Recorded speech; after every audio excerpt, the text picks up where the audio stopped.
मोदी का पहला बजट आने वाला है और जेटली की पोटली खुलने वाली है। नई उम्मीदें हैं, कई संभावनाएं हैं और इन संभावनाओं को तलाशा है इंडिया न्यूज ने अपने इस बजट बस के सहारे।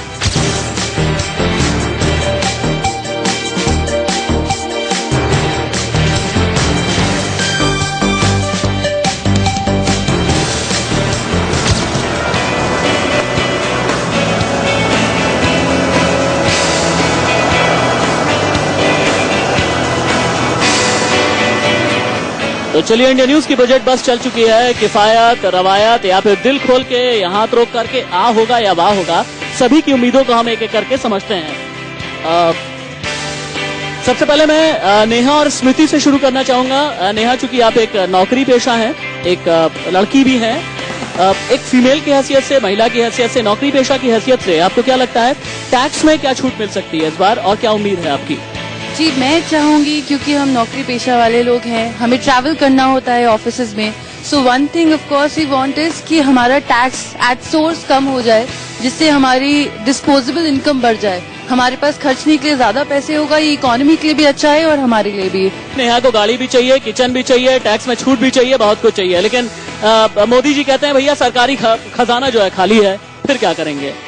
जब से मोदी जी की सरकार आई है, अभी 1 से 1.5 महीना ही हुआ है, हम देख रहे हैं कितनी ज्यादा महंगाई आई हुई है। आप रेल बजट को ले लो, पेट्रोल डीजल के आप दाम ले लो, वो बढ़ते ही जा रहे हैं। मैं यही चाहूंगी कि अब जो आने वाला बजट हो उसमें जो स्लैब हो उसे चेंज करा जाए। 2 लाख पे ना रख करके वो 4 से या 5 लाख पे शुरू हो, ताकि उसमें हमारी कुछ सेविंग भी हो और आने वाले समय में हम कुछ उसे बचा भी सकें। इन दो लोगों का ये कहना है कि जो टैक्स स्लैब है वो महिलाओं के लिए बढ़ा करके 4 या 5 लाख के आसपास किया जाना चाहिए। टैक्स एक्सपर्ट हैं आकाश जिंदल हमारे साथ हैं। आकाश जी, अभी टैक्स स्लैब है क्या? सबसे पहले तो ये बताइए मुझे। देखिए, अभी 2 लाख तक जो है एग्जम्पशन है, या 2,20,000 आप कह सकते हैं नोशनल एग्जम्पशन लिमिट है। वहां तक अगर कोई भी कमाई करता है तो उसे कोई भी इनकम टैक्स पे नहीं करना है। उसके बाद अलग अलग स्लैब्स हैं कि जिस हिसाब से आपकी कमाई है आपको टैक्स देना पड़ेगा। इससे पहले कुछ एग्जम्पशंस भी हैं, यानी अगर आप किसी पर्टिकुलर कैटेगरी में इन्वेस्टमेंट करते हैं, एटीसी उसे कहते हैं हम, और वहां 1 लाख तक आपकी इन्वेस्टमेंट है। एटीसी का मतलब ये हो गया बीमा, एनएससी और ईएलएसएस वगैरह। हाँ, बीमा, एनएससी, ईएलएसएस आपने बिल्कुल सही कहा। उसके अलावा और चीजें भी हैं। हाउसिंग लोन का जो रीपेमेंट है उसका प्रिंसिपल कंपोनेंट हो गया, बच्चों की स्कूल की फीस भी हो गई, वो एटीसी में है। तो अभी जो हमें उम्मीद है, ईएलएसएस वगैरह। हाँ, बीमा, एनएससी, ईएलएसएस आपने बिल्कुल सही कहा। उसके अलावा और चीजें भी हैं। हाउसिंग लोन का जो रीपेमेंट है उसका प्रिंसिपल कंपोनेंट हो गया, बच्चों की स्कूल की फीस भी हो गई, वो एटीसी में है। तो अभी जो हमें उम्मीद है, जो मेरी ऑर्गेनाइजेशन akashjindal.in ने रिक्वेस्ट की है सरकार से कि कम 1.5 लाख जो है एग्जेम्पशन लिमिट बढ़ाई जाए, बिकॉज आज इन्फ्लेशन का जमाना है, महंगाई का जमाना है, तो यहाँ पे जो है एग्जेम्पशन लिमिट को उस हिसाब से बढ़ना चाहिए। मॉडल है मीनाक्षी हमारे साथ में, चेहरे पर मुस्कुराहट है, बजट मुस्कुराहट देगा क्या? I hope so. मुझे लगता है कि सारी जनता मोदी गवर्नमेंट से बहुत उम्मीदों के साथ लेके आई है और मुझे लगता है मोदी गवर्नमेंट को वो उम्मीदें रखनी चाहिए। कहीं ना कहीं जो एकदम आते ही जो इतना सारा एक के बाद एक जो बजट हम देख रहे हैं कि कहीं पेट्रोल बढ़ रहे हैं, कहीं अनियंस बढ़ रहे हैं और अभी जो हमारा रेलवे का भाड़ा बढ़ गया है, तो मुझे सुना है मॉडल्स कमाते बहुत हैं और दिखाते कम हैं। टैक्स धीरे से पिछली जेब में चुरा के रख लेते हैं। अनुजा हमारे साथ में है, पेशे से डॉक्टर हैं। अनुजा मुस्कुरा रही हैं क्योंकि जानती हैं कि पहला सवाल मेरा यही होने जा रहा है अनुजा से कि भैया डॉक्टर जो है टैक्स भरते नहीं, टैक्स से बहुत ज्यादा उन्हें छूट मिल जाया करती है। क्या टैक्स के दायरे में डॉक्टर्स को ना लाया जाए और क्यों ना लाया जाए? पेशे से मैं डॉक्टर जरूर हूँ, बट मैं टैक्स पे ही हूँ। मैं 30% टैक्स देती हूँ और मैं इस अपनी टैक्स बजट के अंदर पूरा मेरा योगदान रहा है। हाँ, जो मेरे साथ जो काम करते हैं उनके लिए ये बहुत मुश्किल हो जाता है इस महंगाई के दौर पर। मैं जो केसेस लेती हूँ, डिप्रेशन केसेस और on the very highest level, क्योंकि और इसी से शादियां भी टूटने का बहुत प्रॉब्लम में फेस। क्या टैक्स शादियां तोड़ देता है? ये पहला मोदी जी आप भी सुनिए, जेटली जी आप भी सुनिए, टैक्स शादियां तोड़ देता है, अनुजा बता रही हैं। महंगाई दोनों के बीच में दरार ले आता है, क्योंकि औरत को कुछ चाहिए और आदमी उसको प्रोवाइड नहीं कर पाता है, और मांग औरत की तो वही रहेगी, पर पीछे से जो मांग आती चली जा रही है और उसका वो पूरा नहीं कर पाता है, तो वहाँ पर शादियों का बहुत। ऋतु मुंद्रा हंस रही है। ऋतु मुंद्रा, आपकी भी महत्वाकांक्षाएं बहुत बढ़ी हुई है क्या? क्या टैक्स में अगर छूट नहीं दी तो आप अपने पतिदेव से नाराज हो जाएंगी? ऐसा तो कुछ नहीं है। मैं तो ये कहूँगी जो शादी होती है वो दो पहियों के साथ में ही चलती है। दोनों हस्बैंड वाइफ को मिलकर चलना पड़ता है, हर चीज को मैनेज करके चलना पड़ता है। मेरी डिमांड ये है कि जो अपनी बात पूरी कीजिएगा, उससे पहले एक चीज मैं दिखाना चाहूंगा। टैक्स जो आप भरते हैं सरकार को, उस टैक्स के जरिए ये बेहतरीन ऐसी रोड्स बना करती हैं, बड़ी बड़ी बिल्डिंग्स बना करती हैं, आपके लिए इंफ्रास्ट्रक्चर तैयार होता है, आपके लिए आधारभूत सुविधाएं तैयार होती हैं, जिस पर आप अपनी बाइक्स चलाते हैं, जिस पर आप अपनी गाड़ियां चलाते हैं, जिसे लेकर के आप विकास के पैमाने पर अपने आप को बहुत आगे मानते हैं। तो टैक्स, टैक्स बहुत इंपॉर्टेंट पार्ट है हमारी सबकी लाइफ का, जो कि हमारे देश में सबसे ज्यादा पे किया जाता है। अकॉर्डिंग टू पूरी ग्लोबल हम लेके चलें, पूरे वर्ल्ड में सबसे ज्यादा टैक्स इंडिया में दिया जाता है, लेकिन उसका प्रॉपर यूज जनता के लिए नहीं होकर मैं ये मानती हूँ वो पॉलिटिशियंस के लिए ही होता है, उनकी जेबों में जाता है।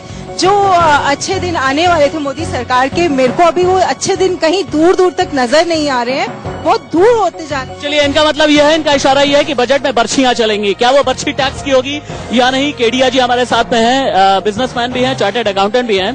केडिया जी, व्यापारी जो होता है ना, वो ट्रांसपेरेंट नहीं होता टैक्स को लेकर के। लाखों रुपए अपनी जेब में डाल लेता है, हजारों रुपए का टैक्स दिखा देता है। आपको लगता नहीं कि व्यापारी से और भी टैक्स निकालने के लिए, उसकी जेब से निकालने के लिए और पारदर्शिता होनी चाहिए?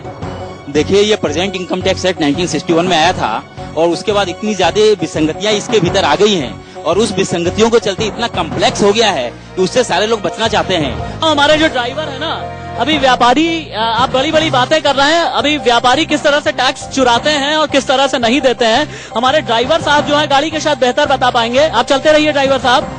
एक बात बताइए, आपके जो गाड़ी के मालिक है टैक्स भरते हैं क्या? हाँ जी, भरते हैं। इसलिए तो नहीं कह रहे कि भैया अगर झूठ बोल दिया तो फिर नौकरी चली जाएगी? नहीं जी, नहीं। टैक्स चुराते हैं नहीं चुराते? नहीं, टैक्स तो नहीं चुराते। सच बताइएगा, मैं उनसे नहीं कहूंगा। टैक्स भी बढ़ गया, फिर भी भर रहे हैं सर। चलिए ठीक है, इनके जो मालिक हैं वो फिर भी ईमानदार हैं और इनका ये कहना है कि टैक्स भरते हैं इनके मालिक। अगर स्लैब में परिवर्तन होगा, कितना होगा, किस तरह का होगा, रुपयों में मुझे बताइए कि उससे कितने पैसे मेरी जेब में अल्टीमेटली साल भर में बच जाएंगे? देखिए, अगर आपकी तनख्वाह जो है 3 लाख के आसपास है तो मेरे हिसाब से 10,000 रुपए आपको जो है फायदा हो जाएगा। अगर 5 लाख से 10 लाख के बीच में है तो वो फायदा उस प्रोपोर्शन में बढ़ता जाएगा। वो फायदा जो है 25 से 30,000 से ऊपर बढ़ता जाएगा। और दूसरी बात, एक बहुत इंटरेस्टिंग चीज यहाँ पे आ रही है कि क्या अगर हम टैक्स स्लैब कम कर देते हैं, टैक्स में एग्जम्पशन दे देते हैं, तो उसका मतलब सरकार को नुकसान नहीं है। एक तरीका जो हम सरकार को सुझाव दे रहे हैं और वो बहुत एक्सपेक्टेड है, इंफ्रास्ट्रक्चर बॉन्ड में 50,000 की एटीसी में एग्जम्पशन लिमिट, उससे बहुत फायदा होगा। हम सब जानते हैं देश में बिजली की कमी है, पानी की कमी है, इस तरह के एक्सप्रेसवेज जो हैं बहुत कम है देश में और जनता को टैक्स में छूट चाहिए। अपने कैमरा पर्सन से मैं कहूंगा कि जहां हम लोग चल रहे हैं, एक बार बाहर दिखाएं कि आकाश जिंदल ने हमें ये बताया कि 20 से 25,000 या 30,000 रुपए सालाना बच जाते हैं। लेकिन इतनी ऊंची ऊंची अगर बिल्डिंग्स में हम अपने फ्लैट खरीदते हैं तो मेरा अगला सवाल आपसे यही होगा, अच्छा, होम लोन के ऊपर ये बड़ी बिल्डिंग देख करके ऋतु जी ललचा गई। हाँ, बिल्कुल, होम लोन्स जो इतने ज्यादा हाई है कि आम आदमी तो जल्दी से घर खरीदने का सपना ही रह गया, वो जल्दी से घर खरीद ही नहीं सकता क्योंकि उसके जेब में इतना पैसा ही नहीं बचा। नेहा से पूछते हैं, अपना घर है या फिर किराया भरती हैं? जी, मैंने अभी अपना घर खरीदा है और मैं जानती हूँ मुझे कितना हाई इंटरेस्ट पे लोन लेना पड़ा है एंड आई थिंक उसकी ब्रंट हमें अगले 20 साल तक फेस करनी पड़ेगी। इस टैक्स को लेकर के अगर हमें ऑफिस ये फैसिलिटीज दी जाएं, जैसे हमारा टैक्स अगर कट रहा है, आपकी बात आपके बॉस तक पहुंचाऊंगा मैं। ये फैसिलिटीज अगर हमें ऑफिस से दी जाए, ये हमें कन्वेंस दिया जाए, हमें हॉस्पिटल के जो हमारे खर्चे होते हैं वो हमें ऑफिस से प्रोवाइड किया जाए तो इट वुड बी ग्रेट। चलिए, स्मृति के बॉस अगर ये प्रोग्राम देख रहे हो तो उनकी दरख्वास्त ये है कि नहीं, नौकरी पे कोई असर नहीं पड़ेगा, परेशान नहीं होइए, कि इनके लिए कुछ सुविधाएं बढ़ाई जाए। आप कुछ कहना चाह रहे हैं? मैं कह रही थी कि यहाँ पर लग्जरी टैक्स जब आप देख रहे हैं, हर एक चीज पर लग्जरी टैक्स, साथ में प्राइमरी एजुकेशन टैक्स, मतलब अब बट के दिखने लग गया है कि वो टैक्स एक इतना डरावना रूप ले चुका है कि आम आदमी क्या, जो इवन मीडियोकर है वो भी कहीं न कहीं अब उस चपेट में आता जा रहा है। और ये जो हम जिसको कहते हैं कि हाई क्लास पीपल, ये दिखता है, बट हाँ ये है कि क्योंकि उनके पास एसेट्स होते हैं इसलिए वो चलता बन जाता है। बट ये जो लग्जरी टैक्स, नॉर्मल टैक्स, आपका गैस कार्ड, हर एक चीज के रिलेटेड ये जो महंगाई है ये हमारे जड़ों में बैठ गई है। यहाँ पर कई हमारे बुजुर्ग हैं, सीनियर सिटीजन्स हैं, उनकी उम्मीदें क्या हैं? आप लोगों में से शायद कईयों का सवाल ये होता होगा कि हम तो बुजुर्ग हैं, हम तो रिटायर हैं, हमसे टैक्स क्यों लिया जाए? क्यों सर? बिल्कुल, इसकी उसकी लिमिट बढ़नी चाहिए। अभी तक 2.5 लाख है, but it should be at least 350, 3-3.5 lakh होनी चाहिए, तो कि ताकि उनके पास कुछ पैसा बचे। सामने कई रेस्टोरेंट, कई बड़े बड़े रेस्टोरेंट दिख रहा है मुझे, बड़े बड़े ब्रांड्स हैं। इस रेस्टोरेंट में खाना खाना भी बहुत ज्यादा महंगा हो गया है। रेस्टोरेंट में खाना खाना महंगा हो गया है। वीकेंड पे अगर जाते हैं तो फिर वीकेंड पे आपकी आउटिंग बहुत ज्यादा महंगी हो गई है। अम्यूजमेंट पार्क आप जाते हैं, बड़ा ये देखिए, सबकी दुखती रग पे हाथ रखा है शायद मैंने, सभी की दुखती रग पे हाथ रखा है। एक ब्रेक ले लेता हूं मैं, सभी की दुखती रग पे हाथ रखा है। सभी का ये कहना है कि भैया आउटिंग के लिए हम जा नहीं पाते, इससे अब खाना खाना पड़ेगा हमें, ढाबे पे खाना खाना पड़ेगा हमें, ये अनुजा का कहना है। एक ब्रेक ले लेते हैं। हमारी बजट एक्सप्रेस यहाँ पर नहीं रुकेगी, लेकिन हाँ, यहाँ मेरा आप सभी से प्रॉमिस है, बजट एक्सप्रेस में मैं सभी को टैक्स फ्री स्नैक्स खिलाऊंगा, टैक्स फ्री खाना खिलाऊंगा, इसमें कोई टैक्स नहीं लगेगा। हाँ, वो एक अलग बात है कि मोदी टैक्स लगा दे तो उसका मैं कुछ नहीं कर सकता। एक ब्रेक के बाद एक बार फिर स्वागत है आपका इंडिया न्यूज की। ये बजट बस आगे बढ़ती जा रही है, और ब्रेक पर जाने से पहले, जैसा कि मैंने जिस जगह पर अपना सवाल छोड़ा था कि अगर आउटिंग पर जाते हैं, रेस्टोरेंट पर जाते हैं, सभी की दुखती रग पर हमने हाथ रखा था कि भाई अगर हम जाते हैं तो फिर उसमें बड़ा टैक्स भर देना पड़ता है, रेस्टोरेंट में टैक्स भर देना पड़ता है। उससे पहले मैंने कहा था हॉस्पिटल में टैक्स, लेकिन एक हाउसवाइफ हमारे साथ में है, इनसे भी बात हो रही थी। इनका ये कहना था कि सखी सैया तो खूब ही कमात है, महंगाई डायन खाए जाते हैं, और साथ ही जो टैक्स है वो और भी ज्यादा खाया जा रहा है। क्या जितनी तनख्वाह होती है उससे कहीं ज्यादा खर्चे बढ़ गए हैं आपके घर के? नहीं, ऐसा कुछ नहीं है। देखिए, महंगाई बढ़ गई है, जरूर ये बात बिल्कुल सही है, और लेकिन मुझे सरकार पर भरोसा है कि आने वाली हमारी सरकार जरूर इसमें कुछ न कुछ अच्छा कदम उठाएगी और हिंदुस्तान को इस समय मैडम, सरकार पर आपको भरोसा है, सरकार को खुद पर भरोसा नहीं है ना। उनके मंत्री कहते हैं कि अभी जल्दी महंगाई से निजात नहीं मिलेगी, टैक्स से आपकी जेब कटेगी। देना होगा, हमें वक्त देना होगा। 10 साल जो हमने कांग्रेस को दिए, वो 10 दिन में समस्याएं नहीं हल होंगी। कम से कम 10 महीने तो दीजिए, तभी हम लोग क्वेश्चन उठाने के हकदार बनते हैं ना, अभी नहीं। चलिए ठीक है, मोदी जी अगर इनको सुन रहे होंगे, उन्होंने थोड़ी सी राहत की सांस जरूर ली होगी। जेटली जी भी जरूर सुने। हाँ, यहाँ से शुरू करेंगे। मीनाक्षी, आउटिंग पर जब जाते हैं, वीकेंड आउटिंग पर, रेस्टोरेंट पर कितना खर्च होता है और उसमें टैक्स कितना भरते हैं? देखिए, मुझे आउटिंग में जो टैक्स है वाकई में मुझे भी बहुत खलता है, बिकॉज अगर let's see if I am going ना 5 स्टार, और मान लीजिए अगर सिर्फ 2 ही लोग हैं या 3 लोग हैं, और will take it like 6-7,000 rupees, because if we club it, तो उसमें बहुत टैक्स हो जाता है। मेरे ख्याल से कभी 20% से ज्यादा टैक्स होता है, वो मुझे बहुत खलता है देते हुए। 20% तो जो टैक्स है ही है। उस वक्त जब हम लोग बात कर रहे होते हैं, भैया थोड़ा सा डिस्काउंट मारो इसके अंदर, तो कहते हैं मैडम हम ऊपर से कहाँ से देंगे, हम अपना टैक्स अपने आप में से थोड़ी नहीं देंगे, ये तो गवर्नमेंट टैक्स कर रहा है, आप उनसे जाके पूछिए। तो आप खाना खाएं, बिल देखें, या डिप्रेशन साथ में लेकर घर आए, तो this is a very big thing. Not एक साइकोलॉजिस्ट हमारे साथ में है, टैक्स की डिप्रेशन इन्हें हो गई है। कपिल कक्कड़ जी टैक्स की डिप्रेशन से बहुत ज्यादा परेशान है। जब खाना खाती हैं वो टैक्स देती हैं, अनुजा जी कहती हैं डिप्रेशन से छुटकारा दिलाई। हमने कहा भैया साइकोलॉजिस्ट भी साथ में हम लेकर के चलें, इनकी डिप्रेशन का कोई हल है क्या? देखिए, डिप्रेशन का यही हल है, हमें ये सोचना पड़ेगा कि जब हम इस कंट्री के हम टैक्स रिबेट की बात करते हैं, हम अपनी बात कर रहे हैं, हमें अपनी बात से ट्रांसेंड होकर नेशन के पॉइंट ऑफ व्यू से देखना है, क्योंकि जो भी टैक्स अगर हम पे करते हैं वो हमारी डेवलपमेंट के लिए है।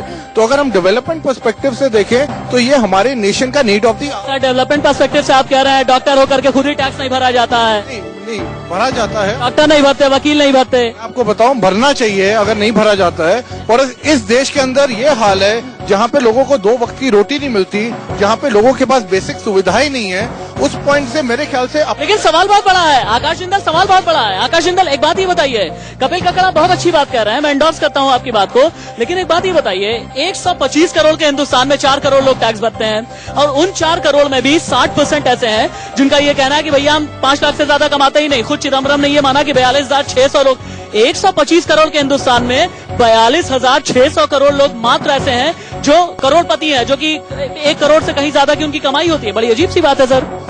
देखिए, सबसे पहला तो इशू यही आ जाता है कि टैक्स कितने लोग भरते हैं और कितना भरते हैं। अभी बात हो रही थी, हमारी मित्र कह रही थी कि टैक्स के कारण डिप्रेशन हो रही है। अभी बात हो रही थी कि रेट ऑफ इंटरेस्ट कम नहीं हो रहे। मैं रेट ऑफ इंटरेस्ट जो कह रहे थे कम नहीं हो रहे, उनको भी बता दूं, उसके पीछे कारण है हमारी महंगाई, जो इन्फ्लेशन हाई है, जिसके लिए आरबीआई रेट ऑफ इंटरेस्ट कम नहीं कर रहा है, या हमारा जो डेफिसिट बढ़ रहा है। अब इसका एक ही बहुत सिंपल सोल्यूशन है, स्विस बैंक्स में जो हमारे करोड़ों अरबों रुपए के रेगुलर एस्टिमेट्स आ रहे हैं, वो पैसा इंडिया में अगर लाया जाए तो, एक मिनट मुझे क्लैरिफाई, जस्ट अ मोमेंट, मुझे क्लैरिफाई करने दीजिए, वो सारा का सारा जो है वो डेफिसिट जो है सरकारी घाटा हमारा पूरा हो सकता है। आप कुछ रिबट करना चाहती हैं?